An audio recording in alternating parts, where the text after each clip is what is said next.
Saudara yang dikasihi Tuhan, saya percaya saudara sudah mendengar firman Tuhan yang berkata upah dosa adalah maut.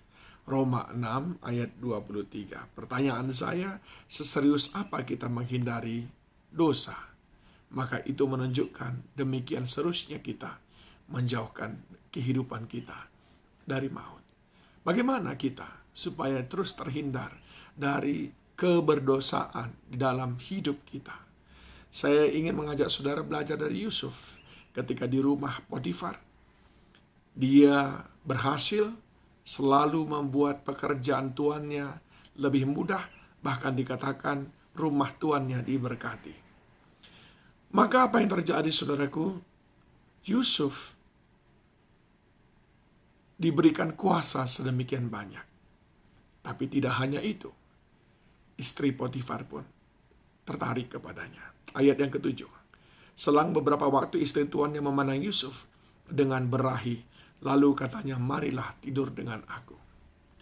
Tapi Yusuf menolak dan berkata kepada istri tuannya itu, dengan bantuanku tuanku itu tidak lagi mengatur apa yang ada di rumah ini. Dan ia telah menyerahkan segala miliknya pada kekuasaanku. Bahkan di rumah ini ia tidak lebih berkuasa daripadaku. Dan tiada yang tidak diserahkannya kepadaku selain daripada engkau. Sebab engkau istrinya, bagaimanakah mungkin aku melakukan kejahatan yang besar ini dan berbuat dosa terhadap Allah. Walaupun dari hari ke hari perempuan itu membujuk Yusuf, Yusuf tidak mendengarkan bujukannya itu untuk tidur di sisinya dan bersetubuh dengan dia. Pada suatu hari masuklah Yusuf ke dalam rumah untuk melakukan pekerjaannya sedang, dan dari sisi rumah itu seorang pun tidak ada di rumah. Lalu perempuan itu memegang baju Yusuf sambil berkata, marilah tidur dengan aku. Tapi Yusuf meninggalkan bajunya di tangan perempuan itu dan lari keluar. Saudaraku yang dikasihi Tuhan, apa yang dilakukan oleh Yusuf? Tadi dikatakan saudaraku, di ayat yang ke-9, Yusuf takut akan Tuhan. Dia berkata, aku akan berdosa kepada Tuhan. Aku akan mendapatkan murka Allah.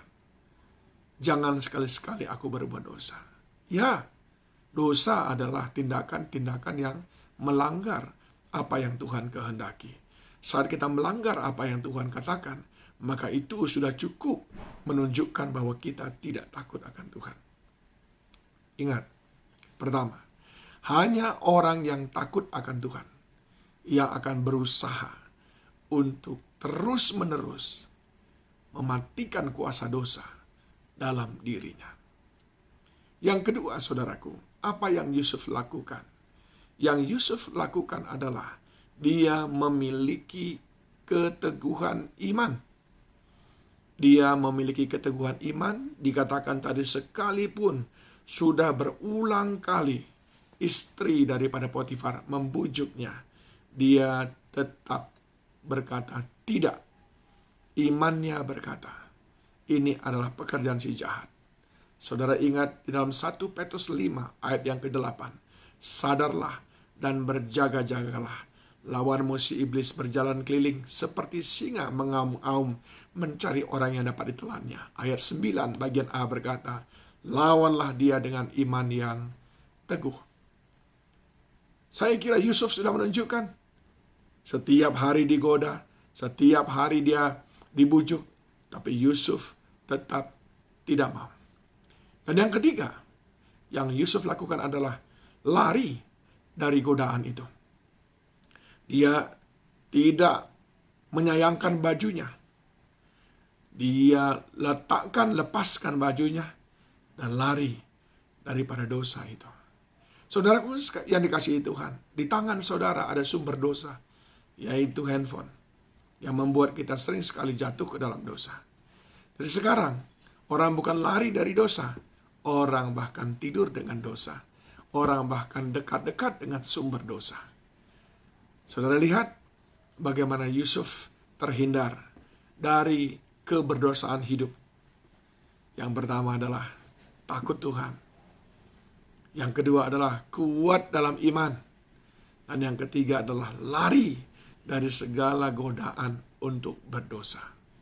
Mari kita belajar supaya 3 hal ini ditambah dengan satu hal yang terakhir, yaitu takut akan kematian yang membinasakan. Karena Roma 6 ayat 23 tadi berkata, upah dosa adalah maut. 4 hal ini akan menolong kita keluar dari kehidupan keberdosaan, hidup yang terus-menerus hari lepas hari bergelimang dengan dosa. Dosa memisahkan kita dari Tuhan. Dosa menutup berkat-berkat Tuhan dalam hidup kita. Doa saya, saudara dimerdekakan. Amin.